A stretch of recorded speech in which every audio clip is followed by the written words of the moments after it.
Welcome to the Startup Grind. So Jaeuk, for those of you who don't know Jaeuk, I want to just do a quick intro for Jaeuk before we dive into the discussion. So Jaeuk has started VCNC, or an app called Between, and this app called Between, is now 9.3 million people, and it's global. So within a few years, you've been able to completely take over the market in terms of couples app, and it was the first app, I believe. And before we actually move on, I need to actually lower this volume because it's actually echoing. It's driving me insane. Yeah.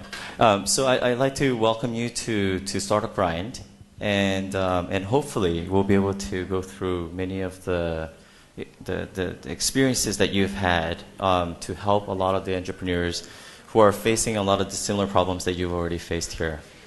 So thank you for coming. Yeah. Thank you. Just in terms of going into your experience, what I'd like to do is actually just go we'll probably spend a lot more time on not the latter parts of like Between or VCNC, or what we're going to do is probably focus more on the beginning or the middle part, where a lot of people are going to be thinking about, okay, how do I get to my first 1,000 customers? How do I get to the first million, right? So I'd like to just kind of start with, so how did you start Between? And is it like a personal need? You had a girlfriend, you need to hide something, or how did that all happen? Yeah, actually, it wasn't my needs actually. So we started Between because of the privacy issues from the openness of the social media, like on Facebook and Twitter. Back to 2011, we saw that there are so many like social medias in the world, and all the entrepreneurs who built their own company started to develop the new social media, and they want to connect people like as many as possible and make it lawfully. And I found out that there will be a very good privacy issues from the social openness of the social media. So it's kind of like this. Like your boss can follow you on Twitter, and my parents can like send a friend request on Facebook, and right. Yeah, there is a like uncertain number on KakaoTalk, and if you like send a message to him, he's kind of like deliverer of your like quick service. Mm-hmm. So those kind of like situation happen in Korea. And I found out that there will be certain needs who want to have a like private and very intimate space, and we try to like find out the which segment is the right segment to target. And so we researched about the like couple segment and the family segment and the colleagues, those kind of like segments a lot. But we found out that couples are the most fit group for these kind of privacy issues.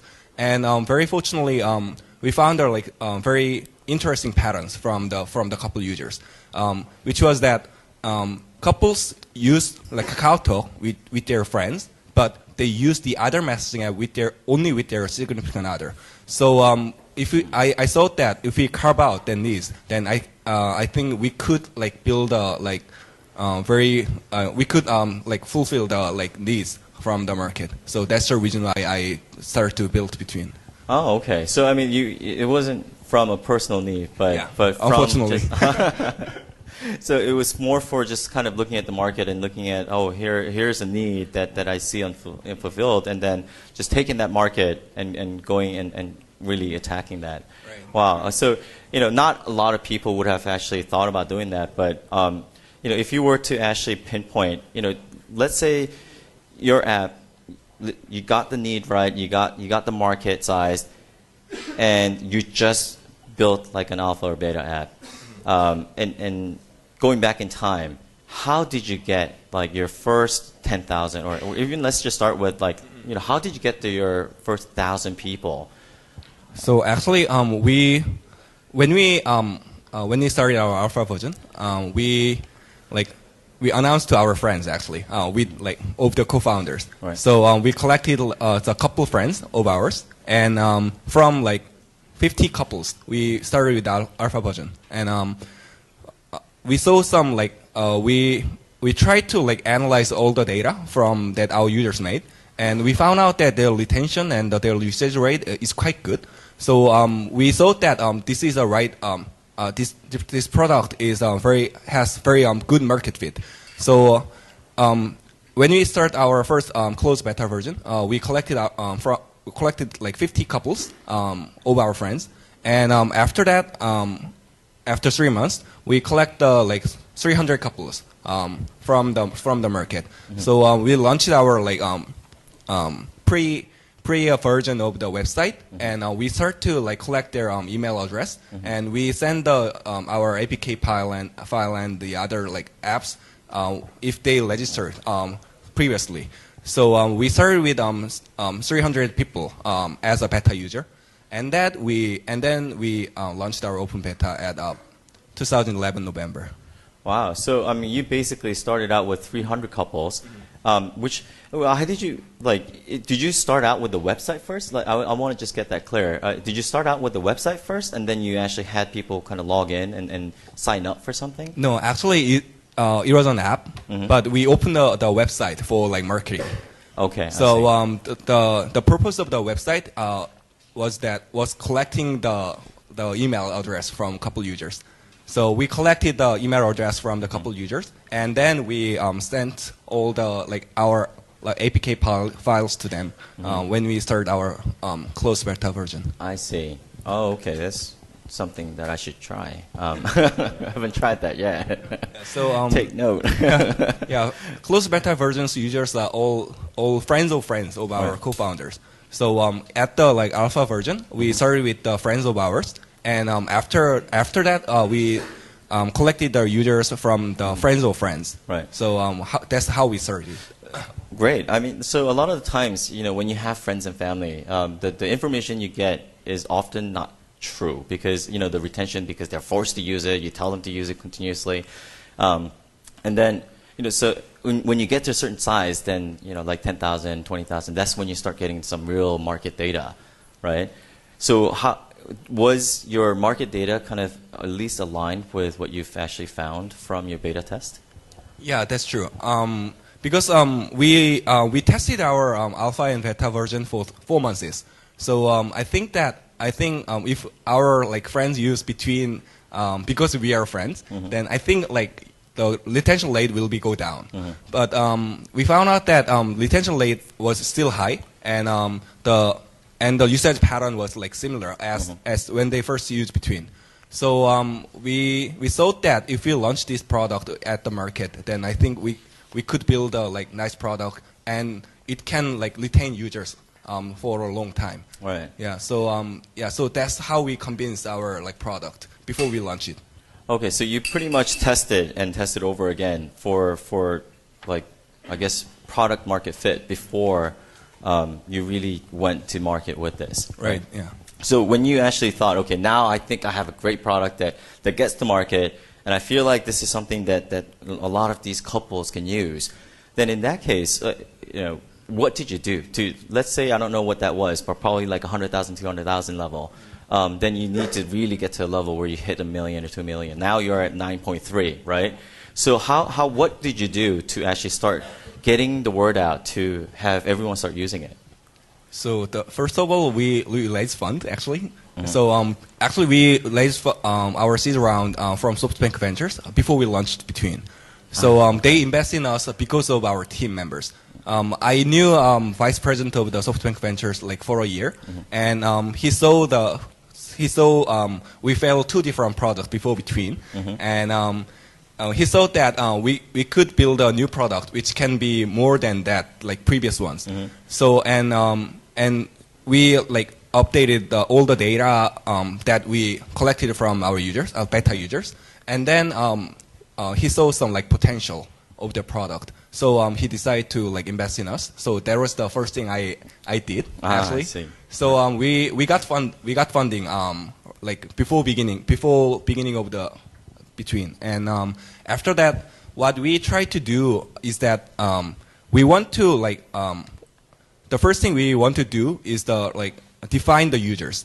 So what we try to do is looking for right users who can make viral, and we found out that like women in mid-20s can be a very good vital seed for us. So that we try to find the online communities which have a lot of women users.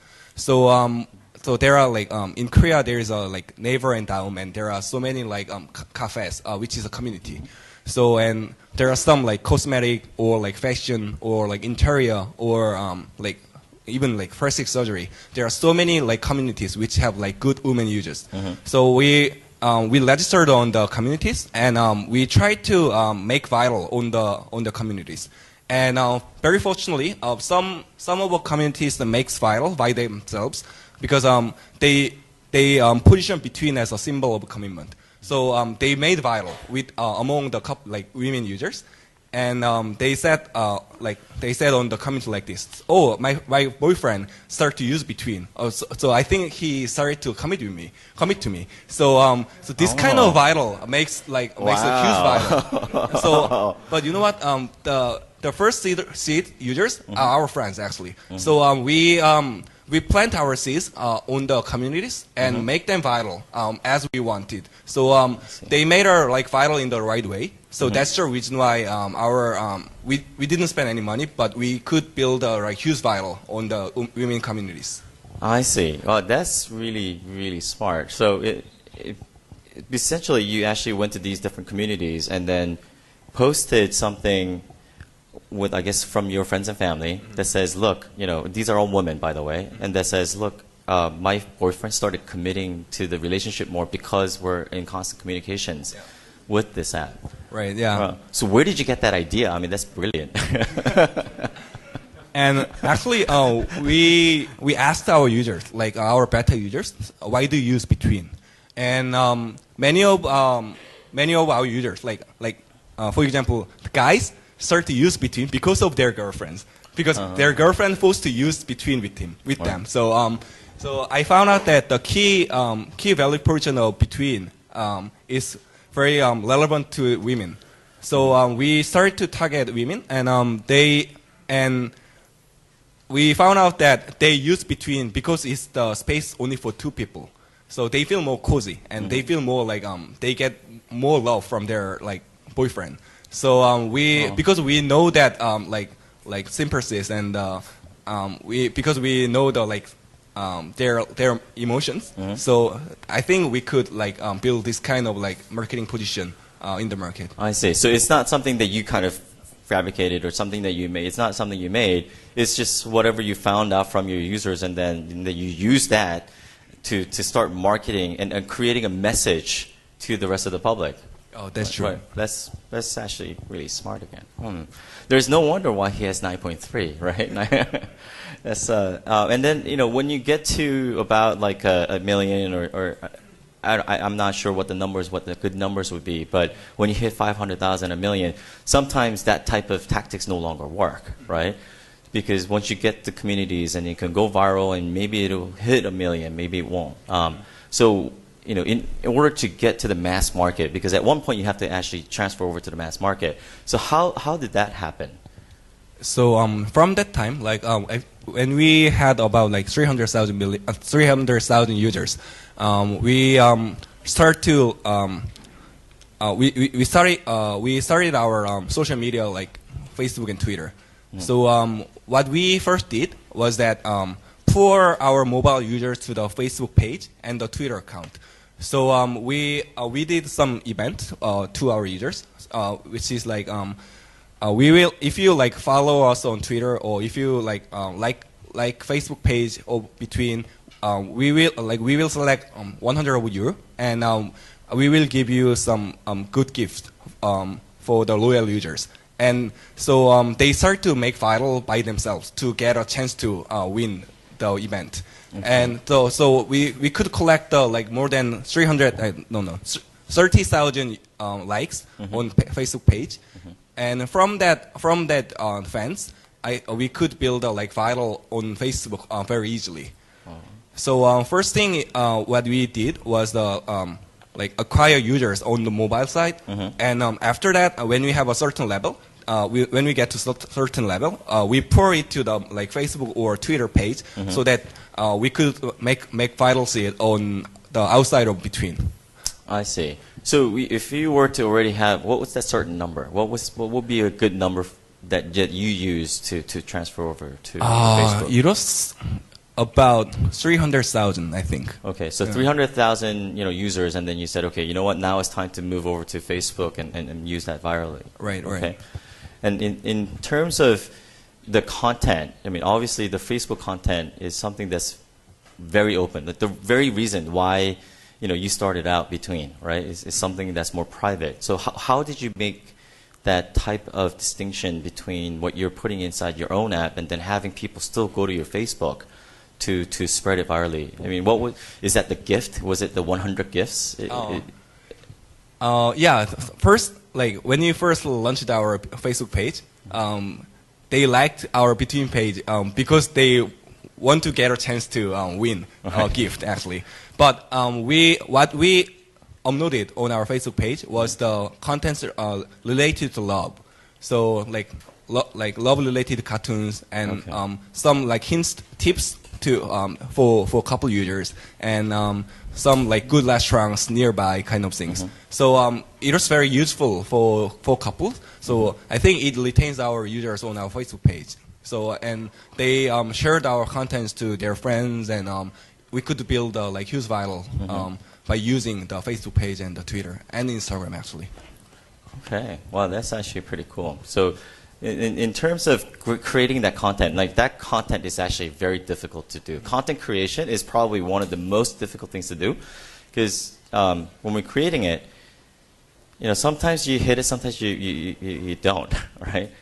And spending the time, did you like hire a new team of people that is kind of experienced at creating content, or how did that work? Because all of us are resource constrained, and trying to do all this like app stuff, and then now we have to do all this viral stuff. It's just sometimes maybe difficult to do. Yeah, at the first time, I just started. Right. And I learned from the failure. Because when I upload like some contents, it didn't make any viral. Right. But because we like try a lot, and we found the right content which can be shareable. So we found the like right contents which our users like. So and after that we hire one person who can like manage this kind of like outside channels. So I think it worked really well. And it worked not only in Korea but also in like Japan and Taiwan and the other like Southeast Asia. Ah, so what do they like? So what kind of content do people in their 20s? What do they like? So one of the content they like is that the tips for couples. Okay. So how do you like get closer to each other?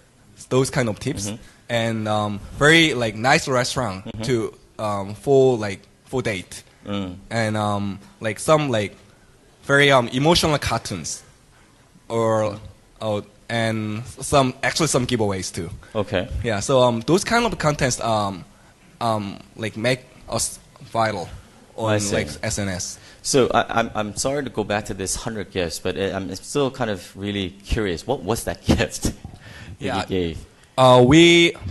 Our like brand is very unique because we use color mint and like there is no like IT service who already occupy those color. So we position between as mint app. So we made like some like mint color notes and like mint tumbler and some like character like merchandising content like stuffs and so that. So this is the only way to get a chance to have a like between stuff.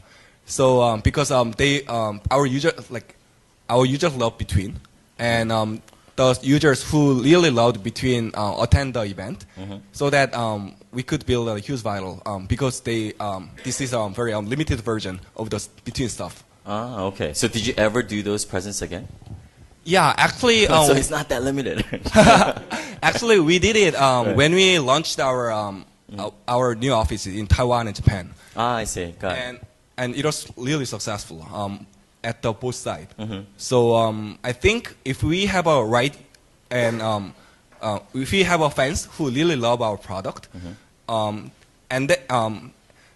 then if we can build like good stuff related to our product, then our users are willing to attend the event and participate in the event, and they will make a huge viral. So I think if you like have a like right fans who really love the product, building a like brand and like give them like some like giveaways related to the product would be the very good strategy to make more viral. So I guess for us entrepreneurs, beginning entrepreneurs, if you were given a choice between like 10,000 people who kind of like your service but they're kind of off, and then versus like 1,000 people who totally are in love with your service, who would you focus all your efforts on? Like definitely the fans who really love our product, because they are the like true vital seed. They will like spread out about our service in their offline like life, and they will make viral on their like SNS, like Twitter, Facebook, and Instagram. So when we like first launched our product, we should like get users who really love our product. So I think that's the key to make viral very organically. I see. And so did you end up, like, when you're actually growing from, like, the 200, 300 to a million, did you end up spending a lot of money on marketing at all? I didn't spend any money, actually. Really? Yeah. Wow. And then even from 1 million to, like, 5 million or 5 million to 9 million? Yeah, no. Wow, that is quite amazing. We spend money only for hiring right people. I think that was the key, because because we didn't have like any experience for marketing, so that we couldn't like pour all the money for marketing actually. And because we are a service company, not a game, we should understand about how much like we can earn from our users. So before we understand about how much we can earn from our users, I think spending money for marketing is very dangerous, I think. Right. So that's great advice in terms of being able to do that. But not everyone's going to be able to do that. In fact, a lot of these services will probably have to spend money to acquire customers. And in those cases, especially if it's more consumer-related applications, because they may actually find people who love it, but it may not have gone viral, right? So people who end up trying it, they're like, oh, wow, this is a great service. I love this. But, before they even, let's take it one step back. If they started using it, they could have liked it. But they would never find out about it if it hasn't been marketed to them. So how do you actually kind of, take care of that problem, right?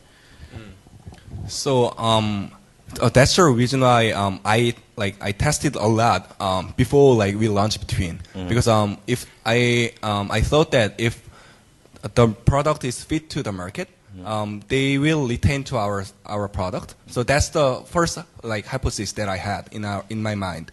So that's the reason we tested like for more than 4 months to get a right data from our users. So and after we found out that this product will go very well in the market, we launched Between. So I think that's the first reason how we build a strong user base from the first time. Right. And after that, it's very like it's not very normal, but like getting into the user side and like hear from their voice from the like first stage makes us like make our users more loyal. So first thing after we launched was the like meeting with some users. So we asked them to like make viral in their like offline world.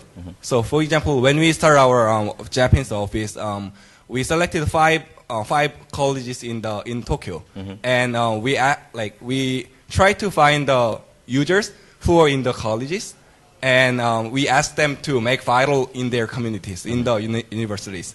And then they start some activities in their universities, and it makes viral. And from those efforts, we could build a like strong user base when we first start our Japan business, actually. So let's, I guess, go into that a little bit more. A lot of people here also, they have aspirations to go global. And one of the key things that we're kind of always thinking about is, okay, so which country makes sense, right? So why would it be Japan? Why would it be Hong Kong? I mean, it would be very different from country to country, or I guess service to service. But what are some of the things that you thought about when you're selecting your next country to get into? Actually, it's from definitely from data, actually. So we can upload our product on App Store and Google Play, so that we can like publish our product to all over the world like, at the same time, right? I see. So we found out that like Japanese users are more like most loyal users in the world, and like their organic growth was quite good. So we decided to go there. So the first thing we concern about is that. We consider about is that their organic growth, and second one is the retention rate. So and we found out that Japanese people really love our product. So in terms of like organic growth and like retention rate, so we decided to go there first. I see. So you would then look at all the other countries and go country by country, look at the data, and then say, okay, so next is Taiwan. Right. Or I see. And then when you actually then started going into the country, how did you end up going? So you said you selected about five colleges, and then you talked to them and said, "Hey, be our supporter." Why would you? I mean, then why would they do that for you? Because they love our product. I think that's the only reason. Okay. We didn't like spend any money for them. They were just like volunteers because they love our product. They want to brag about their relationship. That's the reason why they became our supporters, actually. I see. So did you go to those colleges and say, hey, who wants to become between supporters? Or how did you get to those people? Actually, before that, we hire a right person in Japan. So the first thing I did was like going into the Japan and like once in a month. So like I went to like Japan more than 10 times in 2012. And what I tried to do is to find the right person. And very fortunately, one of the like investors in Japan, he is very interested in our company. So I persuaded him to join our company. So so he quit his job and be our members. Oh, great. Yeah. So we persuaded our like some investors who really want to like invest in our company, and he became our general manager of our Japanese office. So and he graduated from the Keio University. So he knew many students in the university in Tokyo. So that's how we started our like offline viral marketing from the beginning. Oh, I see. Okay, so you now persuaded. Did you still get that investment from that investment company? Actually, yeah, he still exists in our Japanese office, but we didn't like get any money from that investor. Oh, okay. Yeah, all right. They're probably mad at you. So yeah, that's great. So you've identified these countries, and then you basically took the playbook that you've experienced in Korea, and said, "Look, this worked and that worked." So therefore, it actually took you less time to grow in those particular places because you didn't have to test as much, right? So test of actually going viral is right. Okay. Right. And you did the same thing. Did you make like a Japanese Facebook page between Japan? Actually, we can localize on the Facebook page. Right. So we only target Japanese people when we wrote about the Japanese things. I see. And then you would do that again for Taiwan, again for the U.S. and stuff, right? Yeah, right. And from my memory, I think you have like 80 or 90% people like in Asia now, and then I think you're also starting to grow in the U.S. as well. Yeah. So now we are focusing on the Asian market first. Okay. So let's talk quickly about what your next plans are then. So now we've kind of fast forwarded back to present, and let's just take a quick moment to talk about like what are you planning to do now? You've gone to 9.3. You're going to obviously grow to more and go into more countries, but is there anything else with the app that you're trying to do? Actually, what we want to build is like ultimate platform for couples. So we want to make couples let me go again. So all the transaction on mobile for couples will be on between platform. That's the mission that we have. So what we are trying to build is the old content platform, which can be consumable for our couple users. Okay. So it's kind of good dating spots, or when they find good dating spots, or when they have a very big lifetime event, kind of like wedding. So what we are trying to do is that we want to build a platform which is very powerful for couple users to live their lives. So that's the only goal we have. So what we are trying to do is acquiring more users to build a strong platform. I see. So are you going to be using the platform and create user-generated content, or are you going to be working with partners to generate those content, like tips for dating, right? There are obviously other companies or places that are actually creating that content. And then there are also people who are your users who would potentially be able to create that content. So which way are you actually thinking about? Is it the partnership model, or is it more the user? Actually, we are open to the both sides, actually. I see. So we are in the very beginning stage of the product designing. So we are trying to meet some good potential partners these days. Okay. So I think we could build a platform which can survive together. Oh, I see. That's great. Yeah, we should talk again. Sure. So I wanted to also take a little bit of time to talk about you just briefly touched on your investments from SoftBank when you just started, but you also have received VC funding from Japanese and other Korean. So how did that process go? Just to kind of be a little bit more specific, what were the type of things that you were looking from them when you were actually looking for funding specifically for round one? So at the Series A round, we got funded from 4 VCs from Korea, Stonebridge Capital and Capstone Partners and KTB Network and SoftBank Ventures. What I wanted from them was that the full support from the investor side, because I thought that we are in the very growth stage, so we should grow more. So we didn't want to add more monetization features on between. So the only purpose for funding was growth. So we collect the investors who can really support our growth in the Korean market. So that's the reason we choose them, and they decide to invest in our company. So at the round, that was the main purpose for funding, actually. I see. And for Series B? For Series B, DNA, the Japanese gaming company, and Global Brain, Japanese VC, and 500 startups invested to our company.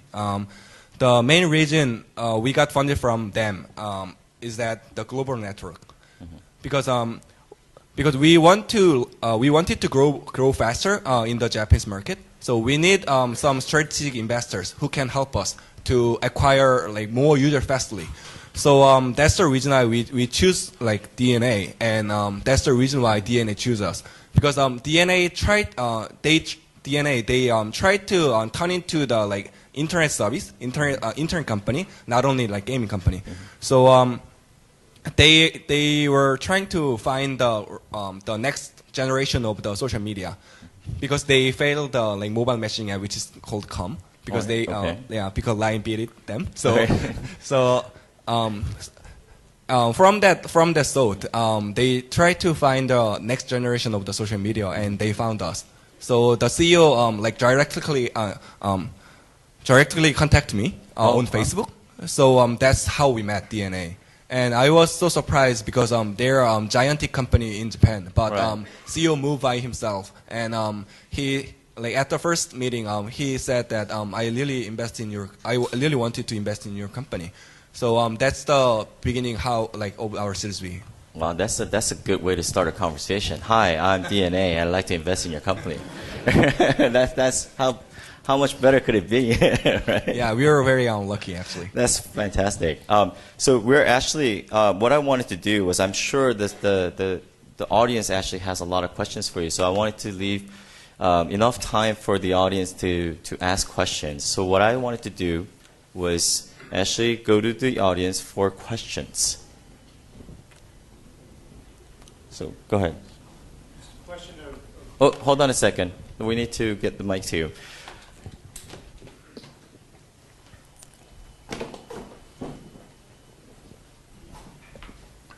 I had a question about your revenue or your business model in terms of revenue streams. Where are they coming from for this?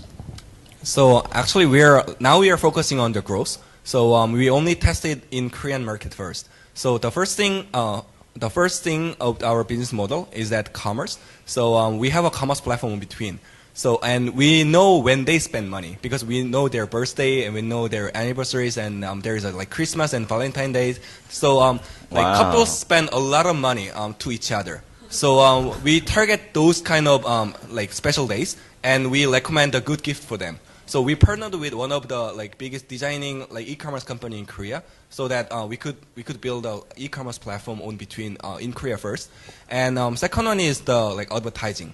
There are a lot of advertisers who want to target couples. So for example, like amusement park or like musical or like movie theater or like flower delivery service or wedding industry. So and travel, they really want to target couples because couples drive all the industry like that. So we are selling our like advertising channel to our advertisers, and our users can get good offers and benefits from that deals. So, and third one is the virtual items actually. So we are selling the like sticker and stamp like Line or KakaoTalk. Well, that's pretty amazing, isn't it? I didn't even think about that. So there's a question over here. Oh, okay. There's question number 2 here. Yeah, hi.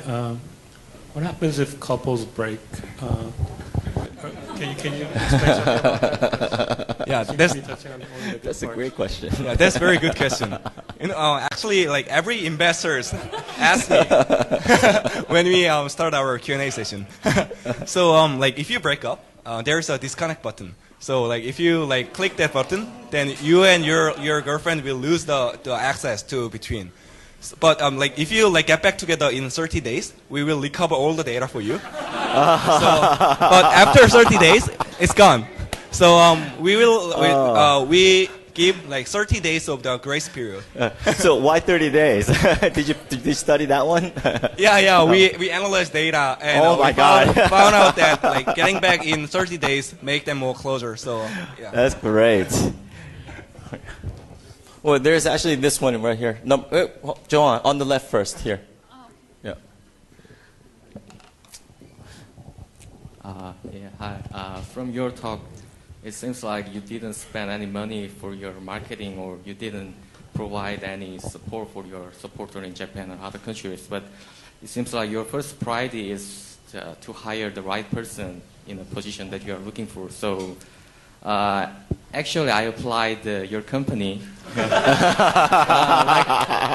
4 or 5 months ago, because your company is actually selected as a government by as a military alternative service, and I'm actually working in. So actually, I applied it, and actually I failed to enter from the technical interview, and I asked them why I'm failed so that I can prepare it for next time, and they actually answered me like it's not a technical or ability problem, but it's more like I'm not that suitable for their mission or their future. So actually, I'm quite curious about what is your standard, that you're hiring the people in the right position. Yeah. So what does that mean? Got it. Actually, 2 things. The first thing is the like capability to. So like in terms of like engineer side, we need very high standard to hire right engineers, because we have like such a good engineers in our company, so that they want to work with like great engineers like them. So the first of all, we have a very strong and very strict like technical like standard to hire like engineer. So that's the first one, and the second one is the like fit with other members actually. So if we like have an interview with the candidates, we always ask the members who attended the event like this. Do you really want to work with him or not?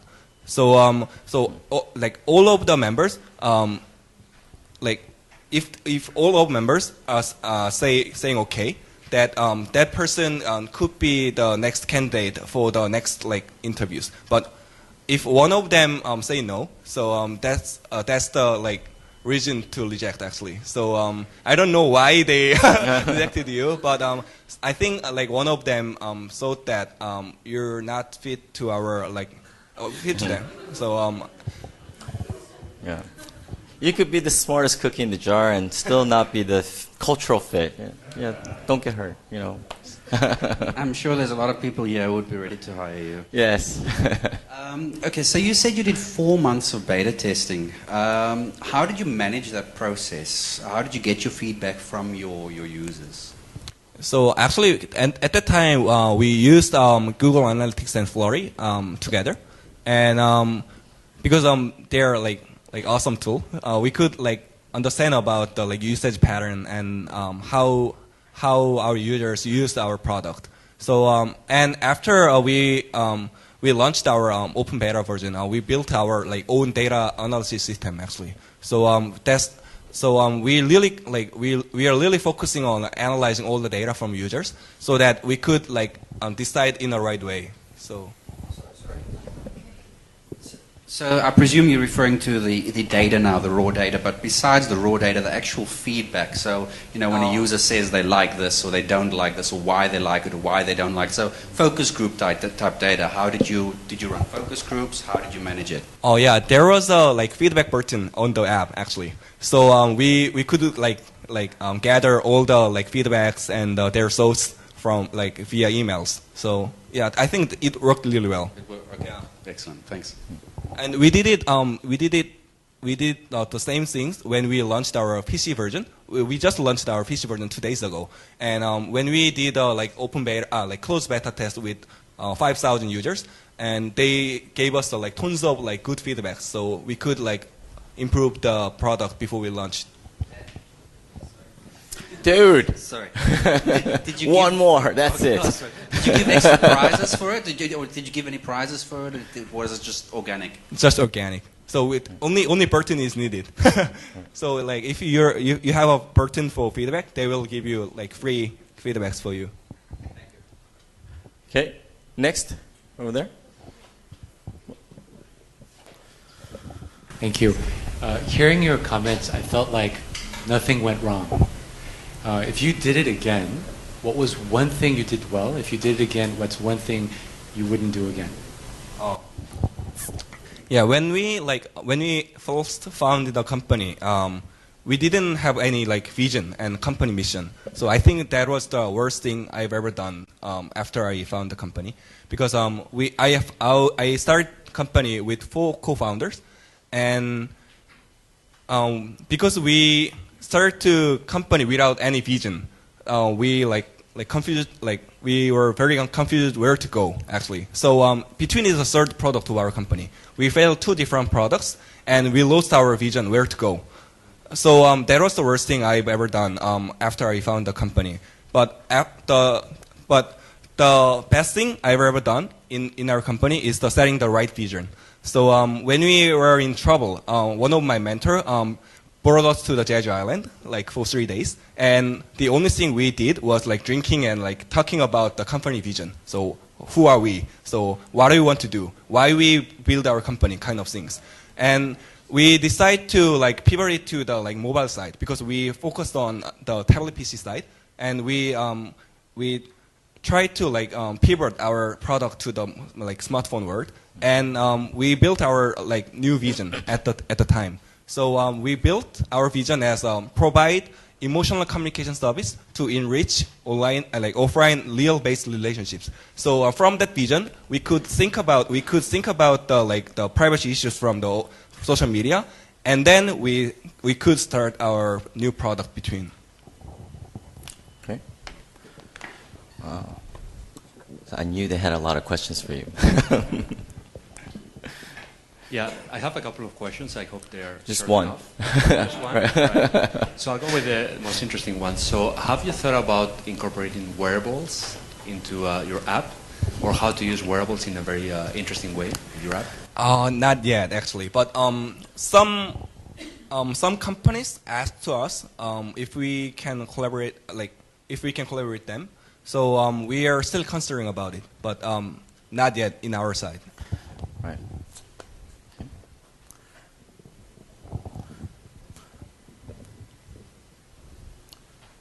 Over there.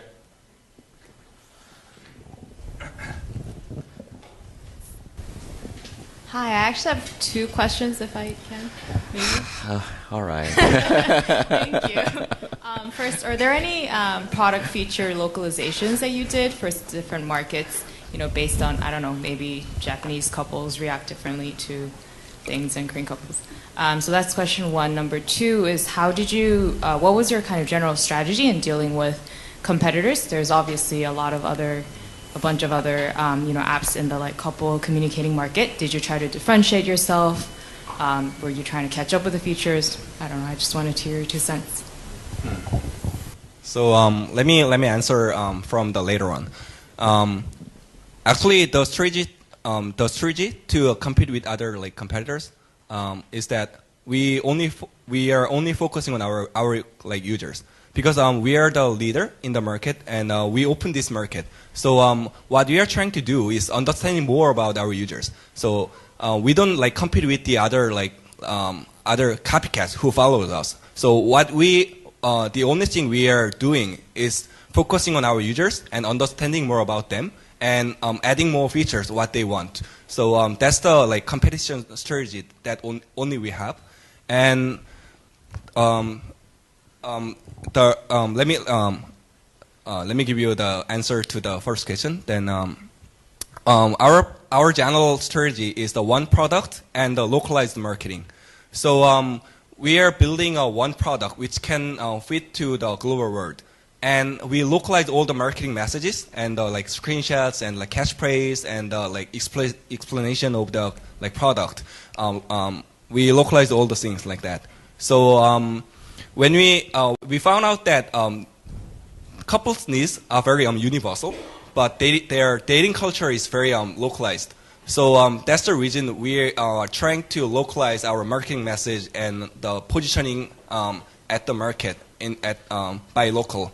But couples in the world, they really want to communicate and share memories and rediscover their memories, their relationship histories.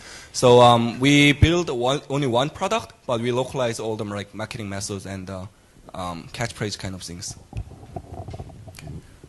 Well, there's one over there. Yeah. Right, so I have one question related to retention. So it's Fitbit, all these trendy things. After some time, your customers are tired, bored with Fitbit. People usually after 3 months stop using it. Do you see such trends in your data? And what's the percentage of new users which simply are tired and stop using it after some time? Unfortunately, we didn't see that signal yet, but we are still considering about those situations. So what we are trying to do is build a platform which can so that we can satisfy all the niche needs that our users have. So our strategy platform platform strategy is open our API to the third-party developers so that they can make the certain niche apps for our users, so that they cannot tired for our platform. So that's one strategy that we have, and actually 2 third-party products will be launched in this year, late this year actually.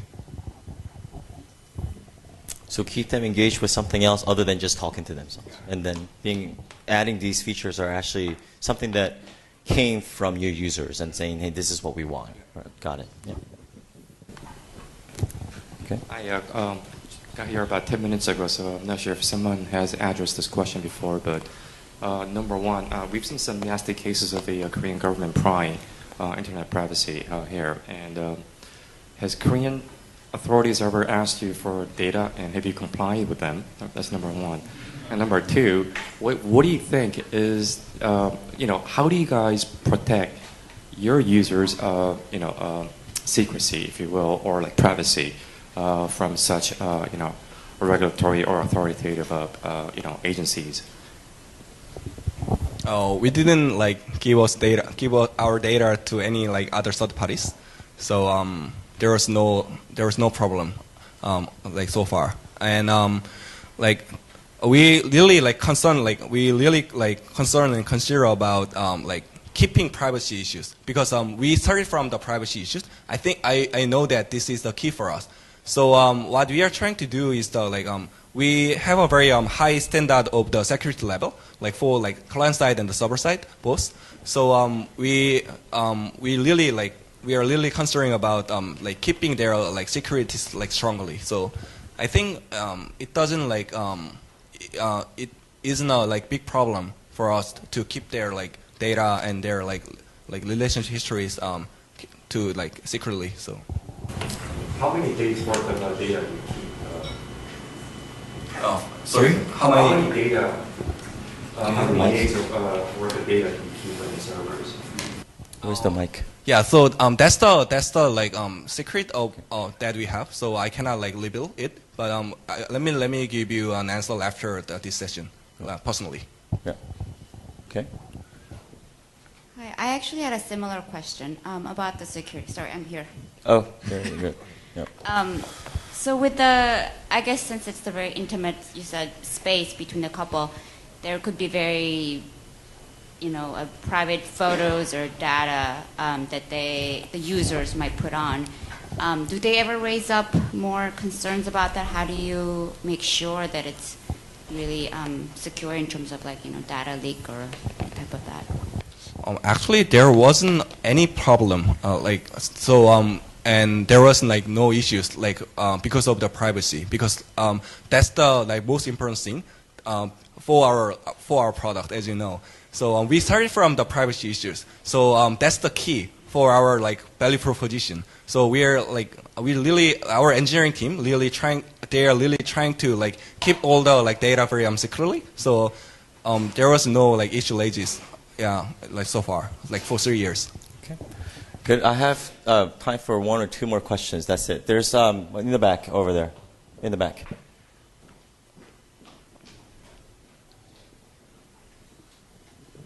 Thank you. Staying in the security issue, we've seen, as mentioned right earlier, leaks with other applications such as Snapchat, for example. And they've related those leaks mainly to a partnership with third-party applications. So would that be something that you would be doing? Would your application collaborate, for example, with other applications for photo uploadings or anything in that way, which could potentially compromise security? Oh yeah, we have our own security guide. So when we made our partnership with third-party developers, we asked them a very high standard of the security. So we are very as I kept saying, we really consider about the privacy issues, because we know the issues from KakaoTalk and the other Snapchat kind of thing. So that even though we are open our API to third-party developers, we really seriously select the third-party developers, and we give them a very high standard of the security guideline. So that's how we can keep our data very secretly. Okay, so I think we have time for one last question over there. As long as it's not security or policy or whatever, it's I think we've had 3 or 4 in a row. Just it's exactly the same. So if it's the same thing, I'd like to pass it on to someone else. So you mentioned that you focus a lot in finding the right person. So what was your way of finding the right person? And 2, I did a little bit of studying, and I noticed that you're from Seoul National University as well as the Japanese partners from Jaeuk University. one of those best schools in the countries. And you mentioned that you select 5 schools in Japan. So was there any criteria for selecting these schools, or was there like a sense of trying to create an exclusivity like Facebook in the first beginning? Actually, I met the right people in very like random place at the very random places. So the first thing I did was just like going into that country and attending all the like startup event like Startup Grind. So I met like tons of people in the local countries like at Singapore and Malaysia and Japan and Taiwan, and I kept trying to meet as many people as possible in that country, so that I could like find the right one person. And then after I found the right person, the thing I did was that I met him or her very frequently. So I went Japan only just to meet him, so to persuade him. So those kind of efforts worked, fortunately, so that we could like build a strong team from the beginning. Wow, that's dedication, and no wonder you have great people. Okay, I think so. This basically concludes the session with Jaeuk. So I'd like to first again thank you so much for coming here today and actually sharing your experiences. And I'm sure I've learned a ton. I'm actually just so busy writing notes that I didn't even get it. Really, thank you so much for your time. I'm very sorry for my poor English. No, it's quite. Thank you. Wow. Thank you. Thank you so much for your time.